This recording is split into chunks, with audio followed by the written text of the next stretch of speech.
How's it going? Good. Good to hear. Really nice to hear. Glad you had a great weekend. I did too. Thank you. We've got a lot to talk about, so I'm going to try to condense that to make this somewhat watchable, right? That's the whole point of making a video for you guys, or having me do it, because I'm somewhat entertaining at this point, because this has become comical. The entire refractory market situation is now comical.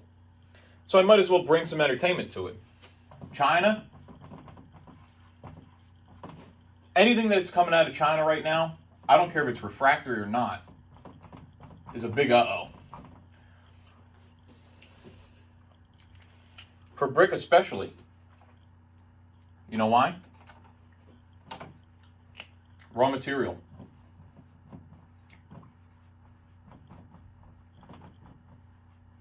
And yes, it has to do with plant shutdowns. It has to do with the government stepping in. I just saw a couple days ago an article from Bill Porter, a good friend of mine, that plants are being shut down for magnesia production because there's a change in the energy that's required to run these plants. But it still comes down to raw material. Problem numero uno. You've got too much fluctuation and volatility in the price and availability, right? What does that cause? What is this going to cause in the market? What do you need to know as a steel mill worker, as a purchaser, business developer, accountant, CEO, CFO, vice president of sales? What is this going to affect for your business?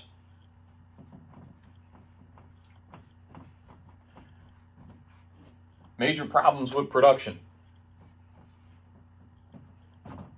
Major problems with worker shortages.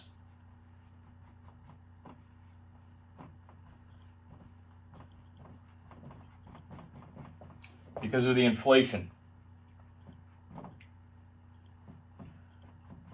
And you've got a whole bunch of delays. You can add a fourth if you want, or fifth. Red tape. Because now you've got the government involved. Now you've got governments across the world involved in this, because they're trying to make decisions to balance the economy on, it's like you've got two needles, okay? And they're holding up glasses of water on top of each needle. And the government's trying to balance this to make it fair and just, to keep inflation or deflation low. And they're saying, oh shit, trying to balance this, whoa. And it's tough.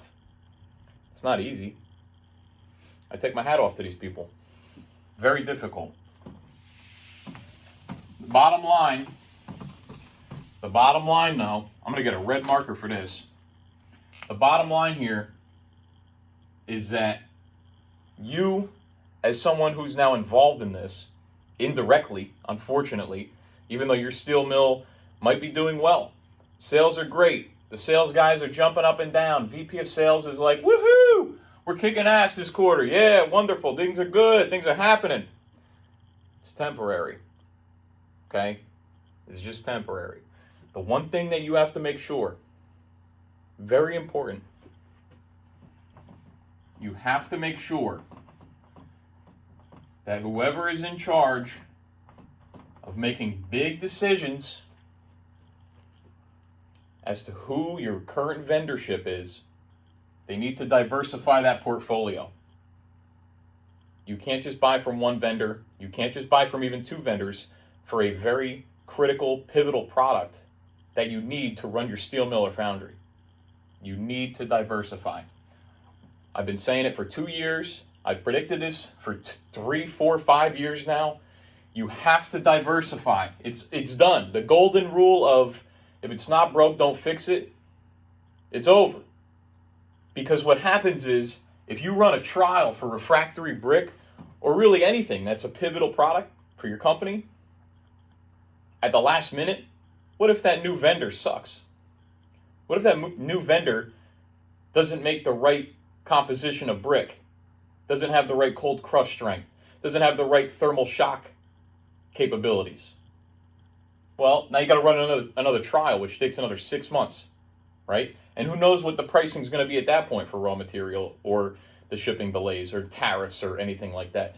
So you've got to diversify and know who your power players are as your vendors. There's another key thing here before we get off this feed that you have to do. All the current vendors that you have, I have $1.5 million in sales. So I really shouldn't even be worried about you guys at this point. I could care less. I should care less, but I've got a big heart. So I'm like, okay, let me tell them what I think they should do if they want to be smart. You need to make sure that all your current vendors have enough stock.